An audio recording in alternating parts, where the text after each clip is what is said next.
Hi girls, how are you all beta? All are safe and sound? Okay, take care of yourself. Children, you are welcome to our civics class.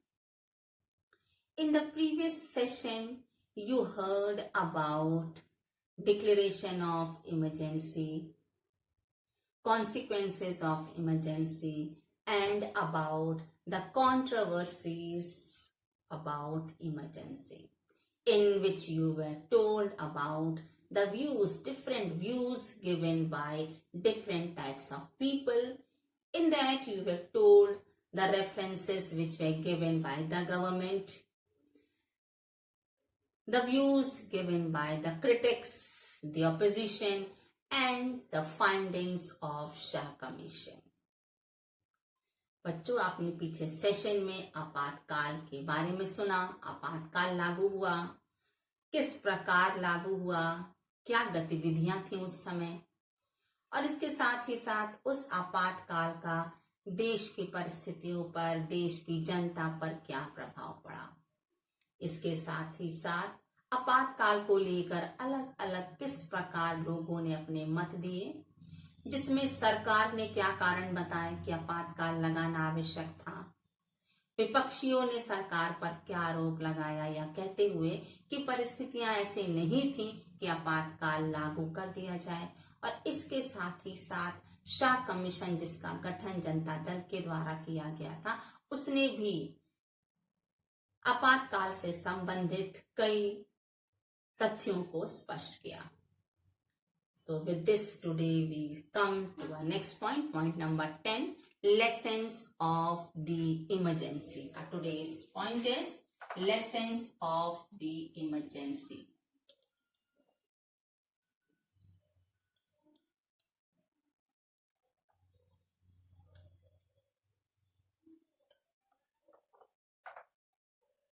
Our today's point is lessons of the emergency, आपातकाल के सबक. It's true, children, that after the emergency, the weakness and the strength of the democracy was clear. Emergency लगाई गई, आपातकाल लागू किया गया, उसमें लोकतंत्र की कमजोरी और लोकतंत्र की ताकत दोनों ही स्पष्ट हो गया. Of course, the emergency gave a lesson to the government, and as well as opposition also had got the advantage, which you will be seeing in the coming points. So now we'll see what were the lessons taken by the time when the emergency was imposed. आज के इस विषय में हम देखेंगे कि आपातकाल से सरकार ने या विपक्ष ने या जनता ने क्या सबक लिया, क्या परिवर्तन किए गए. इसको आप अलग अलग पॉइंट में सुनेंगे. The first is that emergency, when it was imposed, no democratic functions were taking place, but within few days, not days you cannot say, within 18 months, again everything was normal, because the emergency was imposed on 25th June 1975 till January 1977. For 18 months, the emergency was imposed. But when emergency came to an end, normal life started, democratic functions started taking place. So the people of that time, they also experienced the time of emergency and the time of when the fundamental rights are guaranteed to the people. आपातकाल लागू था, सारी लोकतांत्रिक प्रक्रियाओं पर रोक लग गई थी, लेकिन 18 महीने बाद, क्योंकि आपातकाल 25 जून 1975 को लागू हुआ और जनवरी 1977 में यह समाप्त हो गया. तो इन 18 महीनों में जनता ने अनुभव किया कि जब आपातकाल लागू रहता है या समान स्थिति रहती है, जब जनता को सभी मौलिक अधिकार दिए जाते हैं, तो दोनों के बीच जनता ने किस प्रकार का जीवन व्यतीत किया, इसका एहसास जनता को, सरकार को, विपक्ष को, सभी को हो गया. सभी ने एक सबक लिया. Then point 2, it is said that grounds for proclaiming the emergency was amended. Amendment was done. किन परिस्थितियों में आपातकाल लागू किया जा सकता है, इसके लिए भी संशोधन किए गए. In that it was said that just because of interim disturbance alone emergency cannot be imposed. जैसा कि आपने सुना 1975 में जो सरकार के द्वारा आपातकाल लागू किया गया था, that only was the reason because of internal disturbances. So amendment was done, rules were made. Now such issues, such grounds will not be sufficient for the government to impose emergency. Point number 3 is, as you heard in the yesterday's session, that during emergency, fundamental rights and civil rights all were suspended. Even judiciary failed to protect the rights of the people. कहा जाता है आपातकाल के समय मौलिक अधिकार पूर्ण रूप से सस्पेंड या निलंबित कर दिए गए थे. यहाँ तक कि न्यायालय, जिससे फंडामेंटल राइट्स का, मौलिक अधिकारों का रक्षक कहा जाता है, वह भी इस प्रकार, इस परिस्थिति में जनता के मौलिक अधिकारों का संरक्षण देने में असमर्थ हो गए. So there was change for this. It was that according to 44th Amendment's rights given under Article 20 and Article 21, they cannot be suspended during emergency because these rights are related to people's life and personal liberty. अतः इस प्रकार 44th amendment में article 20 और 21 के अनुसार जो अधिकार मनुष्यों को दिए गए हैं, वह आपातकाल में किसी भी तरह से सस्पेंड नहीं किया जा सकते, क्योंकि ये अधिकार मनुष्य के जीवन से रिलेटेड है, उसकी व्यक्तिगत स्वतंत्रता से रिलेटेड है. इसलिए आपातकाल में इस अधिकार को जो संविधान ने दिया है नागरिकों को, वह सस्पेंड नहीं किया जा सकता. Then comes point number 4, that according to the findings of Shah Commission, you heard yesterday, that Prime Minister had taken the decision alone. You heard that she did not consult the cabinet. Herself, she had taken the decision to impose emergency. But now, according to 44th Amendment Act, no such proclamation can be done unless it is consulted and decided in the cabinet. And after the decision is taken in the cabinet, it should be given in written to the president before imposing the emergency. कल आपने सुना कि Shah commission के आधार पर इस तथ्य को भी उजागर किया गया कि इंदिरा गांधी ने बिना कैबिनेट के कंसल्ट किए ही आपातकाल लागू कर दिया गया था. बट अब 44th अमेंडमेंट के आधार पर कोई भी प्रधानमंत्री को अधिकार ये नहीं होगा कि जब तक वह कैबिनेट में इस बात का निष्कर्ष या डिसीजन या निर्णय ना ले ले, कैबिनेट खुद ये निर्णय ना ले ले कि सरकार आपातकाल लागू कर सकती है, या देश की ऐसी परिस्थितियां हैं कि कैबिनेट की मंजूरी के साथ ही आपातकाल लागू किया गया, और कैबिनेट जो मंजूरी लेती है, जो निर्णय लेती है, उस निर्णय को राष्ट्रपति को लिखित रूप में देना होगा, तभी आपातकाल लागू होगा. ये अमेंडमेंट हुआ था. And then it is said that according to Article 352, this clause was inserted to protect the right against its misuse. Article 352 के आधार पर ये क्लॉज जोड़ा गया था कि इस परिस्थिति में जो अमेंडमेंट हुआ है, कोई भी सरकार अब उसे जो आपातकाल में अधिकार दिए गए हैं, वह उन अधिकारों का किसी भी प्रकार से एडवांटेज नहीं ले सकती. कोई भी सरकार अपने अधिकारों का दुरुपयोग नहीं कर सकती. Clear? But children, still there were issues to be dealt. अभी भी कुछ विषय थे जिनका निर्णय किया जाना आवश्यक था. In that it is said that what are the limits for the public to protest in a democracy.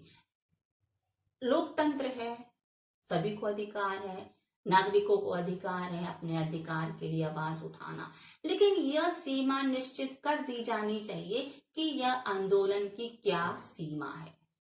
सीमा का निर्धारण, गतिविधियों का निर्धारण कर दिया जाना अति आवश्यक था. इस विषय को सुलझाना आवश्यक था. And the second is that do the opposition parties or a group they have right to paralyze the government in a democracy. क्या आंदोलन इस प्रकार से कर दिया जाए कि सरकारी कामकाज ठप हो जाए, लोकतांत्रिक व्यवस्था में बाधा पड़े? इस बात का भी सॉल्यूशन या इस समस्या का भी समाधान किया जाना बाकी था. And the acts which were committed by police and administration, because it was extreme, irresponsible and crucial. कहा जाता है कि जो गतिविधियां पुलिस के द्वारा की गई, प्रशासन के द्वारा जो निर्णय लिए गए, कहीं ना कहीं उनकी गैर जिम्मेदारी और कठोरता भी दृष्टिगत थी. And they did not do the work properly. उन्होंने अपने कार्य को, जो उनकी जिम्मेदारी थी, प्रशासन ने सही रूप में नहीं निभाया.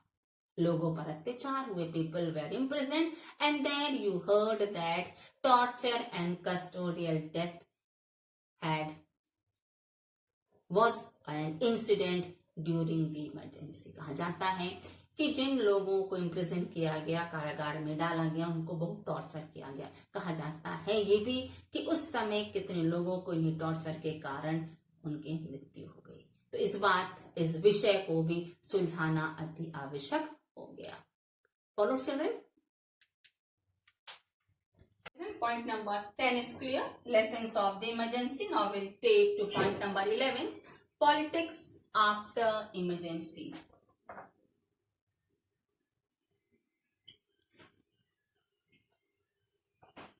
Politics after emergency.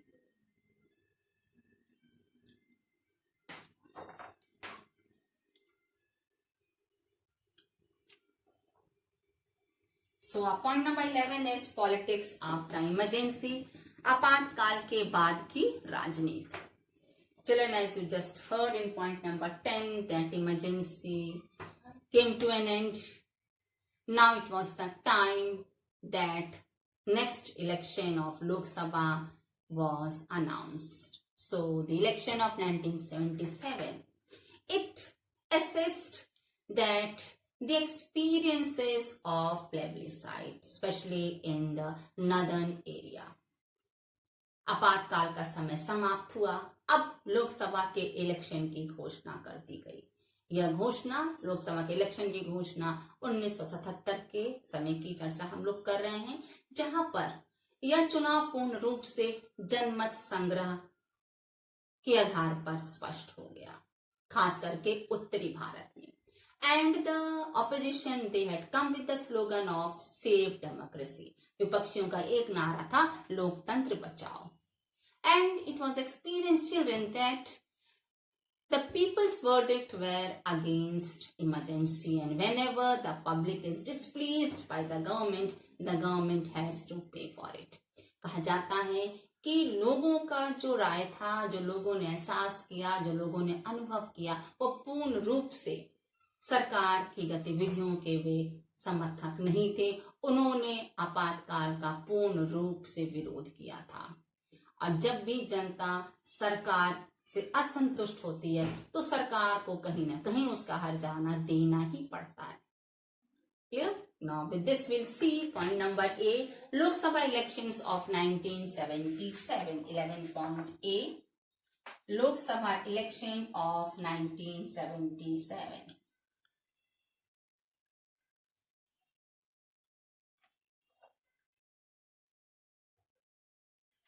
Now with this we see Lok Sabha elections of 1977. अब अगला टॉपिक है लोकसभा का इलेक्शन, चुनाव लोकसभा के जो 1977 में किए गए. Children, after 18 months of emergency, election was to be conducted. And when election date was announced, emergency came to an end. The political leaders, the workers, they all were released. And the election had taken place in March 1977. कहा जाता है कि 18 महीने के बाद, आपातकाल लागू होने के बाद 18 महीने तक आपातकाल की स्थिति लागू रही और 1977 मार्च 1977 में पुनः चुनाव कराए गए. This is very true that opposition got a very little time, but political development, children, they were rapid.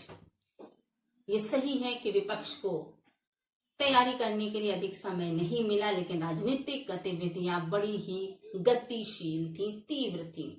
The major opposition parties they had joined together which was led by Jayaprakash Narayan. आपने पीछे कई टॉपिक्स में कई points में सुना है कि जयप्रकाश नारायण के नेतृत्व में, आपने बिहार गुजरात के बारे में जो सुना, जयप्रकाश नारायण का के बारे में उसमें सुना था, और आपातकाल के समय भी जयप्रकाश नारायण के बारे में आपने सुना. तो यहाँ पर भी जो विरोधी पार्टियां थी, विपक्ष थे, उन्होंने एक गुट होकर जयप्रकाश नारायण के नेतृत्व में अपनी एक अलग से पार्टी बनाई.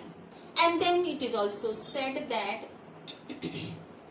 the non-Congress parties, they also had formed a new party under the leadership of Jagjeevan Ram, and that party was firstly known as Congress for Democracy, and that only came to be known as Janata Dal afterwards. जाता है कि जो विपक्षी पार्टियां थी उनमें एक नया दल बना जगजीवन राम के नेतृत्व में, और उसका नाम था कांग्रेस फॉर डेमोक्रेसी, और वही नाम बाद में जनता दल के नाम से जाना गया. So what was done by Janata Dal? The people, the representatives, they started convincing the people, explaining them about the situation which occurred during emergency. Janata Dal के प्रतिनिधियों ने, जगजीवन राम के प्रतिनिधियों ने क्या किया, जनता के बीच जा जाकर उन्होंने आपातकाल के समय जो भी व्यवस्था थी, जिस प्रकार से जनता को कष्ट उठाने पड़े, इन सब के बारे में लोगों का समर्थन जुटाना आरंभ कर दिया. Which was a challenge for Congress. ये कांग्रेस के लिए बहुत बड़ी चुनौती थी. And opposition was little relax because now they were very sure that whatever votes will be given for opposition will not be divided. As you heard before, that because oppositions, they were not united, there were different parties, so votes of opposition was divided in many of the parties or independents. Now since they were not divided, they were united, so they were sure that whichever vote is given against Congress will be given to a single party. So children, finally election was conducted, results came, and it was, before only it was known that Congress cannot prove its majority. Of course, children, Congress was defeated. Congress was able to get only 154 seats in Lok Sabha. ये पहले से ही स्पष्ट था कि कांग्रेस को जीत हासिल नहीं हो सकती है, और ऐसा हुआ कि लोकसभा में उसे केवल 154 seat milli. And Janata Dal with its allies they were able to get 330 seats.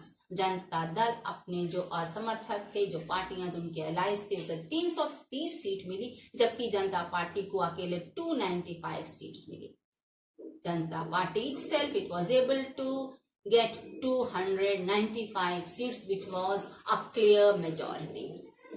So children, it is said that Congress faced a defeat. In Haryana, Punjab, Uttar Pradesh, Delhi, Bihar, in these states, not a single seat was scored by Congress. Congress को हरियाणा, पंजाब, उत्तर प्रदेश, दिल्ली, बिहार में एक भी लोकसभा की seat हासिल नहीं हुई. मध्य प्रदेश और राजस्थान में केवल कांग्रेस को एक ही सीट मिली. In Madhya Pradesh and Rajasthan only one seat was gained by Congress. So children, it was analyzed. When the results were analyzed, it is said that Congress did not lose the election all over the country. ऐसा नहीं था कि कांग्रेस को पूरे देश में कहीं seat नहीं मिली. Congress had its seats in Maharashtra, in Gujarat and Orissa. Congress was able to gain seats and it had a good result in southern states. ऐसा नहीं कि पूरे देश में कांग्रेस को कहीं भी सीट नहीं मिली. महाराष्ट्र, गुजरात और उड़ीसा में कांग्रेस को सीट्स मिली, और खास करके सदर्न स्टेट्स में, दक्षिण क्षेत्र में कांग्रेस को अच्छे मत मिले.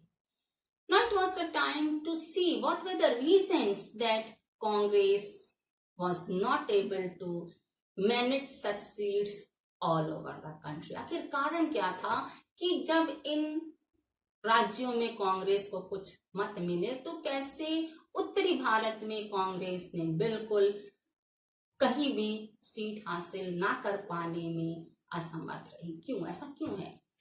It is said, children, that the effects of emergency was not in every state.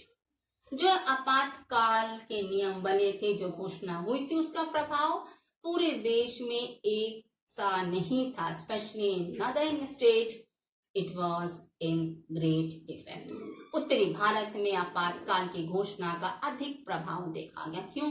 Because the people were forcibly displaced. उनको एक स्थान से दूसरे स्थान, उनका जो झोपड़ झुग्गी उन्होंने बनाई थी, झोपड़ियां बनाई थी, उसको उजाड़ दिया गया। And the main point was, main reason was that the implementation of population control program was the main reason for the loss of Congress.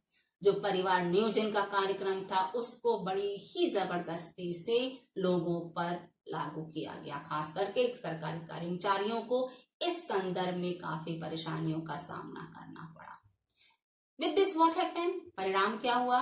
The middle class from northern India, they moved away from Congress, and then what did they do? They supported Janata Party, which made Janata Party a strong opposition. प्रभाव क्या हुआ? इसका असर क्या हुआ? उत्तरी भारत में कांग्रेस ने कुछ गलतियों के कारण अपना वर्चस्व पूर्ण रूप से खो दिया। अब उत्तरी भारत की जो जनता थी वह, उसका झुकाव किस तरफ हो गया? जनता दल की तरफ। उसका समर्थन जनता दल की ओर गया और इस प्रकार विपक्षी जनता दल एक स्ट्रॉन्ग विपक्ष बन के तैयार हो गया। विपक्ष आप यहाँ नहीं कह सकती क्योंकि जनता दल ने उस समय 1977 में अपनी सरकार बना ली थी। Was able to come in the reign, form the government with clear majority. So children, election of 1977 did not only show the effects because of emergency. ऐसा नहीं है कि 1977 के इलेक्शन से, चुनाव के जो परिणाम थे वो केवल आपातकाल के कारण जो भी रिजल्ट आया वो केवल आपातकाल के कारण था। No, there were many other effects which you will be reading in the coming points. 1977 के रिजल्ट केवल आपातकाल के कारण हुए, इस परिवर्तन के कारण नहीं थे जो आपने रिजल्ट्स के रूप में 1977 के रिजल्ट्स के रूप में सुना, बल्कि इसके और भी दूरगामी परिणाम हुए जिसे आप आगे पॉइंट्स में सुनेंगे। Clear children? ओके बेटा, thank you, God bless you.